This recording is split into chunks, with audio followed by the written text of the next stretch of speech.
읽은 선출 끝나고 다시 예수님의 비유 말씀으로 돌아가야 되는데 또 좀 옆길로 좀 새겠습니다. 이제 성탄절 앞두고 오실 예수님 말씀을 좀 나누기 원하는데요. 그냥 오실 예수님이 아니라 그냥 오신 예수님이 아니라 밥으로 오신 예수님에 대해서 좀 나누길 원합니다. 원래 이 주제는 제가 오랫동안 많이 묵상하고 또 많이 이렇게 스스로 고민했던 주제인데요. 한 몇 주간 걸쳐서 밥으로 오신 예수님에 대해서 나누기를 원합니다. 제가 한때 예수님의 그림에 대해서 말씀을 나누면서 좋아했던 예수님의 그림이다 라고 하면서 소개한 그림이 있어요. 그죠? 이 그림 제가 많이 소개했죠. 파한 대소, 그죠? 활짝 웃으시는 예수님의 모습, 너무 낯선 이미지였기 때문에 참 좋았어요. 예수님 이렇게 웃을 때가 있었구나. 그래서 제가 좋아한다고 했더니 설교 끝난 다음에 몇몇 분들이요, 네, 그림으로도 그려주시고 또 모자이크로도 만들어 주셔가지고 저한테 갖다 주는 걸 봤어요. 제가 참 말 조심해야 되겠다라고 하는 걸 제가 느꼈습니다. 여튼 고맙고요. 그 다음에 제가 또 하나 좋아하는 그림이 있어요. 아니, 이건 좋아하는 걸 떠나서 저한테 충격을 준 예수님의 얼굴에 대한 그림이에요. 바로 이 그림이에요. 네, 혹시 이 그림 보신 분 계십니까? 네, 이 그림은 잘 못 봤죠? 이건 김병종 화백이 그린 그림인데요. 제목이 바보 예수예요. 바보 예수. 이 그림은 오히려 한국보다는 동유럽 쪽으로, 프랑스, 독일, 스위스 이쪽으로, 헝가리 이쪽으로 오히려 해외 미술계에 더 많이 알려지고 극찬을 받은 작품 중에 하나입니다. 우리가 일반적으로 예수님 그러면 일반적인 이미지는 인자하신 거룩하신 하나님의 모습으로 기억합니다. 하늘 보좌를 버리시고 우리를 구원하시기 위해서 이 땅에 내려오시고 십자가를 지시고 모든 고초를 다 겪으시면서 우리를 사랑하기 위해서 모든 걸 아낌없이 내어주신 그 예수님, 그렇게 우리를 사랑스러운 눈으로 바라보시고 인자한 눈으로 바라보시는 인자하신 하나님, 거룩하신 하나님으로 예수님을 생각하죠. 그래서 대부분 예수님에 대한 그림을 그리면 마음속에 그런 모습들을 그립니다. 인자하신 모습, 거룩하신 모습. 그런데 예수님의 얼굴을 놓고 볼 때 이렇게 전혀 인자한 모습과는 거리가 먼, 전혀 거룩한 모습과는 거리가 먼, 그죠? 예수님을 바보처럼 그리는 분들이 있더라라고 하는 것이죠. 비단 김병종 화가뿐만 아니라 일본에 있는 그 화가도 바보 예수라는 제목으로 그렇게 예수님을 그려 놓은 그림도 있어요. 그 그림들 보면은 눈이나 코나 입을 보면은 온전치가 않아요. 전혀 볼품이 없습니다. 초라하고 볼성은 사나운 모습으로 그려져 있는 걸 볼 수가 있어요. 그러면 도대체 왜 예수님을 이렇게 그렸을까 하는 거죠. 왜 바보처럼 그렸을까? 그리고 왜 예수님을 바보라고 말을 하고 있을까 하는 겁니다. 바보에는 두 가지 의미가 있대요. 두 가지 바보. 첫 번째는 뭐냐면 자연적 바보예요. 이 친구는 그냥 날 때부터 바보예요. 날 때부터 많이 부족해가지고 바본데 어설프고 지혜가 없고 그래가지고 분별력이 없어가지고 하는 일마다 실수투성이. 그래서 사람들로부터 핀잔을 받고 또 사람들에게 피해를 주는 그런 어설픈 사람을 바보라고 하죠. 그러니까 이건 자연적 바보라고 합니다. 아유 바보, 우리가 말하는 그 바보 말입니다. 그 다음에 두 번째 바보는 어떻습니까? 두 번째 바보는 의도적인 바보인데 이건 자연적 바보와는 좀 다릅니다. 이 바보는 어떤 바보이냐면 자기한테 손해가 될 줄 뻔히 알고도 더 나은 목적과 가치를 위해서 손해를 감수하는 사람, 그죠? 분명히 손해예요. 그렇게 하면 분명히 자기에게 피해가 가요. 그럼에도 불구하고 더 나은 목적과 가치 때문에 묵묵히 자기 희생의 길을 걸어가는 사람, 바보 같은 사람인 것이지요. 예수님의 모습은요, 사실 세상 사람들이 보는 관점으로 본다면 바보 같아요. 자기 것 챙기지 않고 이속 빠르지 못하고, 그죠? 손해가 되어지고 피해가 가지만 묵묵히 그냥 그 길을 걸어가는 사람이죠. 그래서 예수님은요, 의도적인 바보였다라고 말을 할 수가 있는 겁니다. 바보, 그죠? 오늘 예수님의 바보스러움에 대해서 좀 살펴보면서요, 정말 우리가 예수 믿는다라고 했을 때 어떤 삶을 살아가야 되는 것인가 하는 걸 오늘 이 주제로 좀 살펴보기를 원합니다. 우리가 예수님의 바보스러움에 대해서 대표적인 장면이 있습니다. 그건 어디냐면은 이제 예수님이 공생애를 시작할 때 먼저 광야에 나가시죠. 광야에 나가서 자신이 이끌어갈 하나님 나라에 대해서, 그리고 자신이 이 땅 가운데 세워가야 될 하나님 나라 공동체에 대해서 깊이 묵상하고 성찰하는 시간을 가졌어요. 과연 이 땅에 가져올 하나님 나라는 어떤 모습이어야 되는가 하면서 예수님이 그 광야에서 시험을 받습니다. 사단이 나와서 세 가지를 유혹합니다. 세 가지 큰 보따리를 가지고 와요. 그 보따리는 복주머니 보따리예요. 첫 번째 복을 딱 꺼내면서 예수님께 제안하죠. 뭡니까? 첫 번째 복이 뭐냐면 거부가 되는 복이에요. 거부가 되는 복. 네가 나를 인정하고 네가 나한테 절하면 내가 너를 세상에 가장 큰 부자가 되게 해주겠다. 요즘에 가장 세계 1위가 누굽니까? 거부? 워렌 버핏입니까? 일론 머스크입니까? 누군지 모르겠어요. 관심도 없죠. 예, 그런 사람도 관심도 없어. 우리는 예, 하여튼 뭐 그죠? 거부가 되게 하겠다라고 말을 하는 겁니다. 두 번째가 뭡니까? 두 번째 복보따리를 딱 여니까 세상의 모든 대권들을 다 장악할 수 있는 최고의 권력을 주겠다라고 하는 거예요. 세 번째 복보따리를 딱 여는데 뭐라고 말합니까? 네가 나한테 절하고 네가 나를 인정하면 신통력. 위에서 뛰어내려도 다치지 않고 사람들에게 손만 대도 낫고 여러 가지 그런 탁월한 신통력을 내가 너한테 주겠다라고 말을 해요. 그런데 어떡합니까? 예수님은 그 모든 복들을 다 필요 없다라고 하고 물리쳐 버립니다. 바보죠, 바보. 여러분 생각해 보세요. 지금 예수님이 시작하는 공동체, 지금 예수님이 시작하는 그 나라, 많은 사람들을 이끌고 하나님 나라를 시작하고 많은 사람들을 이끌고 새로운 나라를 만들어 가려고 한다면 돈도 필요하고 권력도 필요하고 사람들의 시선을 끌만한 신통력도 필요할 거예요. 그러면 그런 것을 제공하겠다라고 했을 때 언뜻 손 내밀어서 받아야죠. 뭐 절하는 것쯤이야 문제겠습니까? 인정하는 것쯤 문제겠습니까? 그거 손잡으면 얼마든지 이 놀라운 복들을 얻을 수가 있고, 그러면 훨씬 더 빠르게 하나님 나라를 이루어갈 수가 있고 당신이 꿈꾸는 세상을 향해 나갈 수가 있는데 어떡하죠?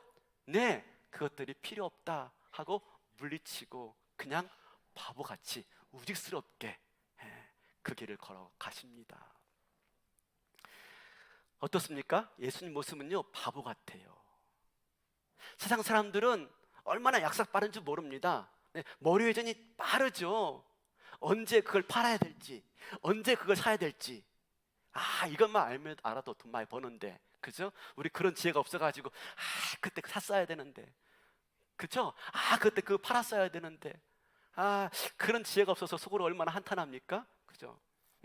시류를 빨리 판단해가지고 빠르게 돈 되는데, 빠르게 복 되는데 시류에 편승하는 사람, 이 지혜로운 사람이라고 말하지 않습니까? 그뿐입니까? 우리가 어떤 상황에 따라서 어떤 상황에 어떤 환경에 처했을 때 그 환경과 상황들을 아주 잘 헤쳐나가는 사람들, 자기 주장을 똑바로 말하고 전후 사정을 또박또박 이야기하고, 그렇죠? 모든 문제를 그냥 칼같이 잘 정리해서 일을 마무리하는 사람, 그런 사람을 지혜롭다고 말하고요. 그런 사람이 현명한 사람이라고 말을 하지요. 그런데 어떻습니까? 예수님은 그렇게 하지 않아요. 바보스럽게 갑니다. 무직스럽게 갑니다. 누가 뭐라고 하든지 간에 그냥 묵묵히 그 길을 걸어가고 있는 것이죠. 그래서 예수님을요 바보 예수라고 부르는 거예요. 바보 예수. 세상 사람들이 살아가는 방식과 전혀 반대로 살아가고 있기 때문에 그렇게 보고 있는 것이지요. 또 있습니다. 우리가 기억나는 게 뭐냐면 예수님께서 그 산 위에서 설교하신 내용입니다. 예수님 말씀하시죠. 누가 너한테 와서 네 오른뺨을 떼거든 어떻게 하라? 왼뺨까지 대줘라. 아니 그런 바보가 어디 있어요? 왼밤 맞으면 가서 같이 싸우든지 아니면 더 안 맞으려고 빨리 토끼든지 그래야 하잖아요. 근데 왼밤까지 데려요. 이런 바보가 어디 있어요? 누가 힘 있는 사람이 너한테 와가지고 겉옷을 달라 하면 어떻게 해야 돼요? 안 주든지 도망가든지 해야 될 거 아닙니까? 근데 속옷까지 내어주라. 아니 이런 바보가 어디 있어? 이런 바보가. 그렇죠? 그런데 예수님은 어떡하죠? 그런 삶을 사세요. 바보같이. 골고다 언덕에서 그인들에게 뺨을 맞습니다. 그죠? 예수님이 힘이 없어서 뺨 맞는 거 아니에요. 그렇게 살라 했기 때문에 왼밤까지 내어주는 모습인 것이죠. 그들을 위해서 기도합니다. 주여, 저들은 아버지여, 저들은 저들이 하는 짓을 알지 못합니다. 그죠? 자기를 때리는 자를 위해서 기도해주고 있어요. 십자가 위에서 군병들이 예수님의 옷을 다 벗기고 그걸 서로 나눠 가지려고 제비를 뽑고 있어요. 마치 속옷까지 다 내어주는 모습인 것이죠. 그 아버지여, 저들의 죄를 용서하옵소서. 그죠? 그들을 위해서 오히려 축복하고 있어요. 바보같지요. 그죠? 산 위에서 말씀하신 그 바보처럼 살라라고 말씀하신 그 말씀을요, 예수님은 골고다 언덕 위에서 몸소 바보처럼 그 길을 가고 계신 것이지요. 말뿐만 아니라 그분은 그렇게 사셨어요. 그 결과 그분이 이루신 일이 뭡니까? 그렇게 바보처럼 사시고 바보처럼 결단하신 그 결과가 무엇입니까? 바로 그것이 십자가예요. 십자가. 십자가는 뭐죠? 십자가는 우리의 구원을 이루어 가시는 하나님의 도입니다. 도. 하나님의 방편입니다. 방편. 우리 고린도전서 1장 18절 볼까요? 이렇게 말하고 있습니다.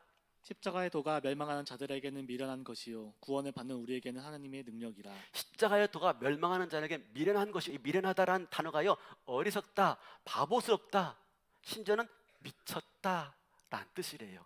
미련하다, 미쳤다, 바보스럽다. 무슨 말입니까? 십자가의 도, 남들이 볼 때 미련하다는 것입니다. 바보스럽다는 겁니다.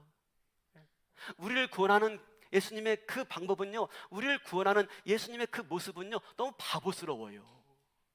매 맞고 찢기고 십자가에서 달려 죽으시고 얼마나 바보스러워요. 그런데 그 모습이, 그 바보스러운 모습이 바로 뭐라고요? 우리를 향하신 하나님의 구원 계획을 이루어드리는 유일한 길이다 라고 보고 있는 것입니다. 하나님은 우리를 위해 이끌어가신 그 구원의 그 길이요, 바보스러운 모습으로 바보스럽게 살아가는 길 끝에 주어진다라고 보고 있는 것이지요.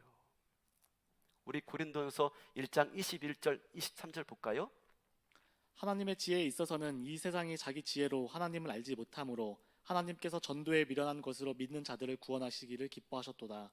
유대인은 표적을 구하고 헬라인은 지혜를 찾으나 우리는 십자가에 못 박힌 그리스도를 전하니 유대인에게는 거리끼는 것이요 이방인에게는 미련한 것이로되. 이방인에게는 바보 같은 것이로되. 세상 사람들이 볼 때는요, 바보 같은 모습이에요. 그런데 예수님이 왜 그렇게 바보처럼 사셨어요?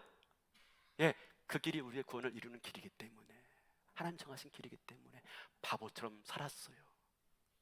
예전에 어느 가수가 부른 노래 있죠? 난 참 바보처럼 살았군요. 그죠? 예수님이 그렇게 바보처럼 사신 거예요. 왜요? 그게 우리의 구원을 이루는 길이니까. 하나님이 그렇게 계획하셨으니까. 그죠? 예수님은 어쩔 수 없이 바보처럼 사신 게 아니에요. 하다 보니까 우연히 바보처럼 사신 게 아니에요. 왜요? 우리의 구원을 위해서 의도적으로 바보처럼 사신 거죠. 그게 우리의 구원을 이루고 그것이 이 땅 가운데 하나님 나라를 가져오는 길이며 마침내 이 세상 가운데 참된 평화를 가져오는 유일한 길이기 때문에 예수님은 바보처럼 사신 것이지요. 그렇게 예수님이 오셔서 바보처럼 살아가시는 모습을 오늘 본문에서 이렇게 말씀하고 있어요. 6절 볼까요? 6절. 그는 근본 하나님의 본체시나 하나님과 동등됨을 취할 것으로 여기지 아니하시고. 여기서 본체라는 말은 모르페에서 하나님의 형상, 모양이라는 뜻이고요. 취할 것이라는 단어는 붙잡음이라는 뜻인데 무슨 말이죠? 원래 예수님은 하나님과 동등한 분이셨어요. 아니, 예수님은 하나님이셨어요. 하나님과 똑같은 능력을 가지고 하나님과 똑같은 권능을 가지고 권세를 가지고 계신 분이었습니다. 그런데 예수님은요, 그 권세를 붙잡지 않고 그 권세를 내세우지 않고요, 그 권세를 주장하지 않았습니다. 사람은요, 힘이 있으면 어떻게든지 그 힘을 드러내려고 그래요. 그죠? 내가 힘이 있으면 그 힘을 과시하면서 다른 사람들을 내 아래 두려고 해요. 이게 권력을 가지고 있는 사람들의 모습이에요. 근데 예수님은 그렇게 하지 않았어요. 하나님 같으신 분이시고 하나님과 같은 권세와 능력이 있지만 그 어느 것도 자신의 것으로 주장하지 않으신 것이죠. 사실 오늘 이 빌립보서는 사도 바울이 빌립보 교인들에게 보내는 편지입니다. 근데 빌립보 교인들 중에 유독 어떤 두 사람을 놓고 보내는 의도적인 편지예요. 그게 누구냐면 유오디아와 순두계입니다. 유오디아와 순두계는 바울과 함께 이 빌립보 교회를 세운 사람입니다. 아주 탁월한 리더십을 가지고 이 교회를 위해서 아주 헌신한 인물이 유오디아와 순두계예요. 그들이 열심히 하나님의 교회를 세웠어요. 남보다 더 월등하게 헌신하면서 교회를 세웠습니다. 근데 그들은요, 그렇게 교회를 세우고 교회를 섬긴 일로 끝나지 않았습니다. 그들은요, 하나님의 일을 하면서 어떻게 해요? 또 한 가지 마음이 슬며시 들어오게 된 겁니다. 그건 뭐냐면 모든 사람들 위해서 권력을 휘두르고 그리고 자기를 높이고 싶은 마음이 생겼던 거예요. 그것 때문에 누가 더 위에 있느냐, 순두계냐 유오디아냐 하면서 누가 더 위에 있느냐 하는 문제로 서로 갈등을 일으키고 서로 싸움을 일으킨 거예요. 유오디아와 순두계가. 그런데 유오디아와 친한 사람이 있을 것이고 순두계와 친한 사람이 있을 거예요. 그래서 마침내 서로 편을 갈라서 한 교회였는데 나누어져 싸우게 된 거예요. 그래서 사도 바울이 이 빌립보서를 써 보내면서 이렇게 말해요. 빌립보서 4장 2절 보겠습니다. 내가 유오디아를 권하고 순두계를 권하노니 주 안에서 같은 마음을 품으라. 주 안에서 같은 마음을 품으라. 어떤 마음이겠습니까? 낮은 마음. 그죠? 더 정확하게 말한다면 바보 같은 마음. 주 안에서 주님의 마음을 품어서 어떻게 해요? 바보같이 자기를 낮추고 있지만 자기 걸 주장하지 않고 내세우지 않고 그런 마음으로 살아라 라고 말을 하고 있는 것이지요. 여러분, 유오디아 순두계 그래서 비단 빌립보 교회만의 문제가 아닙니다. 오늘 우리가 살아가는 삶의 모습이기도 해요. 지난주 참 뭐라고 해야 돼요? 엄청난 시간들을 우리가 보냈어요. 국가적으로 어마어마한 시간들을 다 보내고 오늘 예배를 드리고 있는데요. 그런 가운데 제가 한 에세이를 하나 읽었습니다. 근데 참 와닿는 문장이 있어서 제가 옮겨와 봤어요. 이 문장입니다. 소포클레스라는 사람인데 그리스 아테네 시대, 그러니까 기원 전이죠. 그리스 아테네 시대에 시인이자 철학자인데 안티코네라는 작품에 이렇게 말합니다. 한 사람의 참된 성품은 그가 권력을 가지고 있을 때 드러난다 하는 겁니다. 그 사람의 진정한 성품, 내면, 인품이 언제 드러난다고요? 권력을 주었을 때 드러나더라 라고 하는 것이죠. 그러므로 권력은요, 인간의 내면의 거울이다 라고 보고 있는 거예요. 평소에는 보이지 않지만 권력을 주어졌을 때, 권력의 자리에 앉았을 때 비로소 그분의 성품과 인품이 드러나게 되어지는 것이지요. 보잘것없는 자리지만요, 그것도 권력의 자리라고 앉으면은 오히려 콧대를 세우고 교만이 하늘을 찌르는 사람도 있지만 막강의 권력의 자리인데도 불구하고 그 자리에 앉아 있음에도 불구하고 그렇게 하지 않고 허리 굽히는 것을 겸손하게 허리 굽히는 것을 잊지 않는 사람도 있습니다.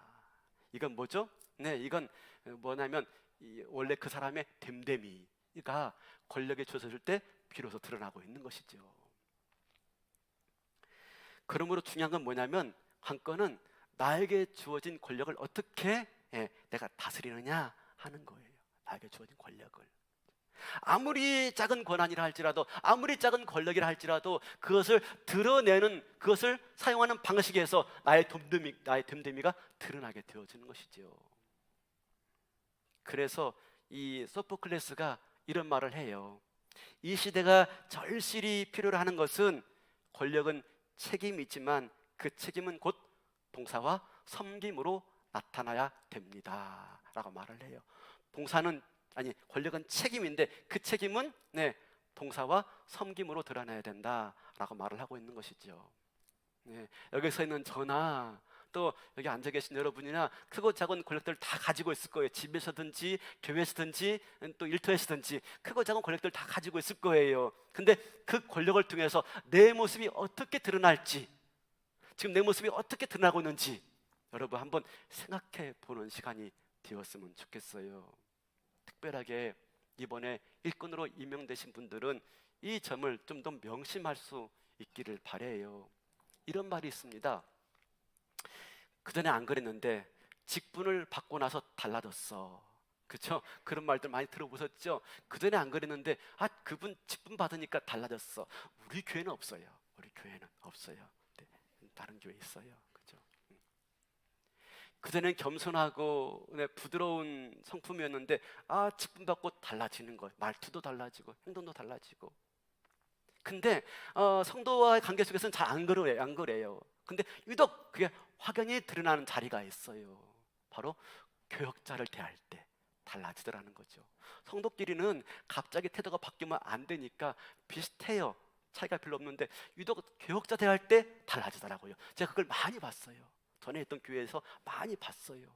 그전에는 안수집사님 때는 참 안 그랬는데 장로님 되신 다음부터 달라지는 거예요. 그죠? 왜 그럴까? 교역자와 이게 갑과 을의 관계이기 때문에 그런가? 그죠? 뭐라고요? 권력은 책임이요. 그 책임은 봉사와 섬김으로 드러나야 된다라고 하는 것이지요. 그게 뭐라고요? 봉사와 섬김은 바보입니다. 바보. 낮은 사람이에요. 내가 진정 권력이 있다 하더라도 바보처럼 살아야 된다라고 하는 말인 것이죠. 예수님의 모습이에요. 두 번째로 예수님이 어떻게 바보처럼 사셨습니까? 7절 볼까요? 7절. 오히려 자기를 비워 종의 형체를 가지사 사람들과 같이 되셨고. 자기를 비워, 이건 자기를 무효화하다. 자기를 무효화하다. 자기를 부정하는 겁니다. 예수님은 하나님이세요. 근데 하나님이신데 어떻게 해요? 하나님 아닌 것처럼 살아가는 겁니다. 그 말은 무슨 말이냐면 하나님처럼 높임 받지 않았다는 거예요. 하나님처럼 마땅히 받을 수 있는 높임을 받지 않으셨다 하는 것이죠. 다른 사람들은요, 높임 받으려고, 대접 받으려고 애씁니다. 그래서 없으면서도 있는 척 합니다. 알지 못해도 아는 척 합니다. 왜? 대접 받으려고. 가진 게 없어도 가진 척 합니다. 왜요? 대접 받으려고. 그렇죠? 높은 위치에 있지 않으면서도 높은 척 합니다. 왜? 인정받으려고. 근데 높은 위치에 않으면요, 높은 위치에 있는 사람을 아는 척 해서라도 인정받으려고 합니다. 그렇게 사람은 인정받고 싶어하고 대접받고 싶어합니다. 그런데 우리 예수님은 그렇게 살지 않으셨어요. 하나님이신데, 하나님의 능력과 권세가 있으신 분이신데 그냥 매맞고 침뱉음 당하고 그냥 무기력하게 십자가에서 죽으신 것이지요. 바보처럼.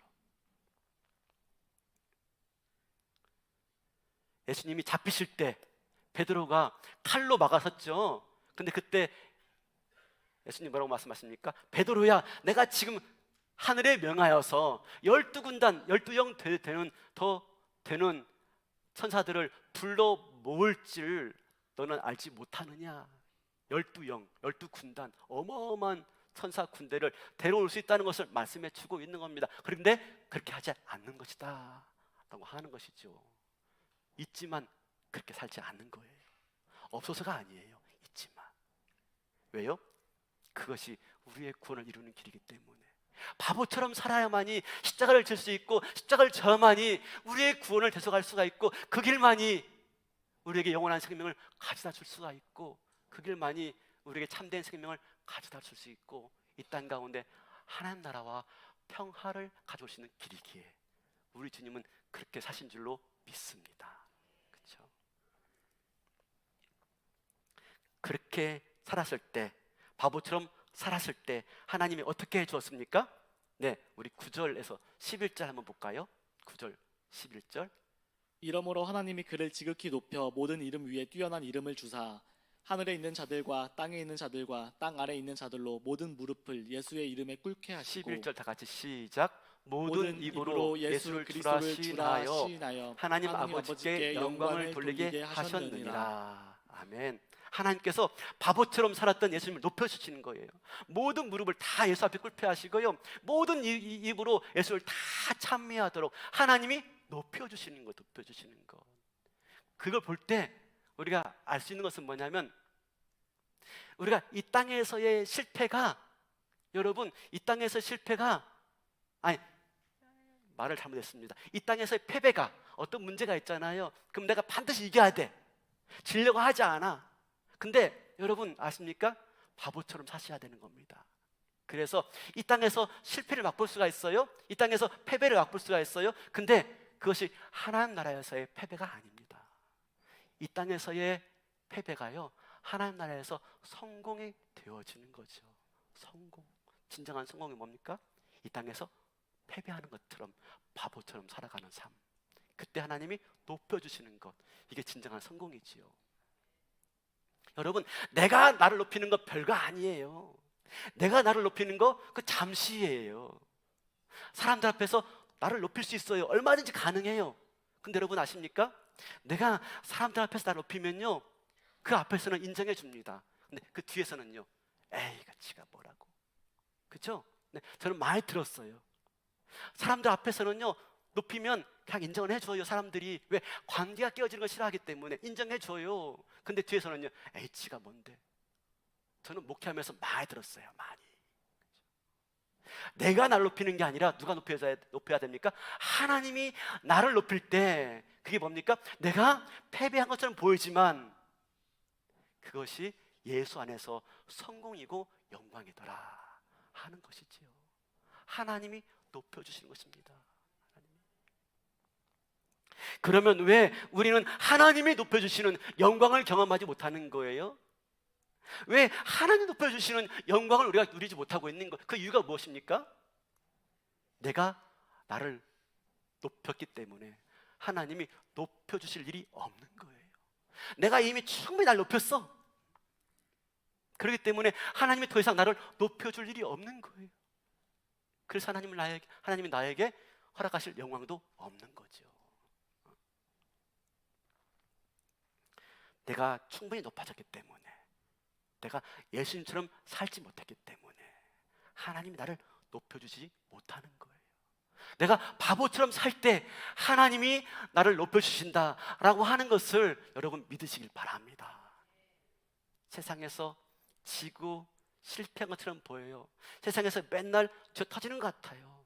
그러나 반드시 하나님이 그 모습을 통해서요, 나를 높여주시고 나를 영화롭게 하실 때가 있다는 것을 믿으시길 바라겠습니다.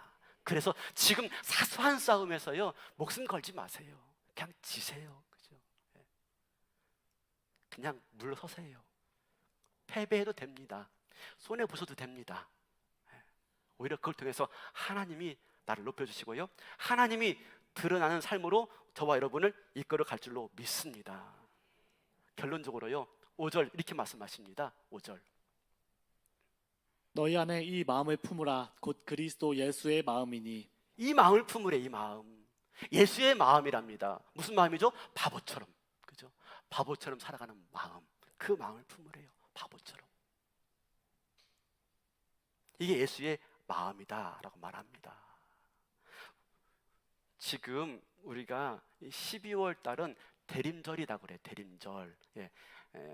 하나님의 아들로서 이 땅에 오신 예수님을 기념하고 기억하고 다시 오실 예수님을 기다리는 절기. 그래서 12월 달은 대림절이라고 해요. 우리가 예수님이 정말 다시 오실 것을 믿는다면은, 그 예수님이 우리의 진정한 구주라는 것을 믿는다면은 우리가 어떻게 살아야 될까요? 바보처럼 사는 거예요. 바보처럼. 그렇죠? 우리가 예수님을 믿는다라고 하는 말이 무슨 말일까요? 예수님을 믿는다. 예수님이 사신 방식이 진리라고 믿는 거예요. 우리를 구원을 위해서 예수님이 걸어가신 길이 진리입니다 라고 하는 것을 시인하고 인정하는 게 예수님 믿는 거예요. 그러면 우리를 구원하신 길이 뭡니까? 십자가의 길, 바보처럼 사신 길이에요. 바보처럼 사는 것이 승리의 길임을 믿는 겁니다.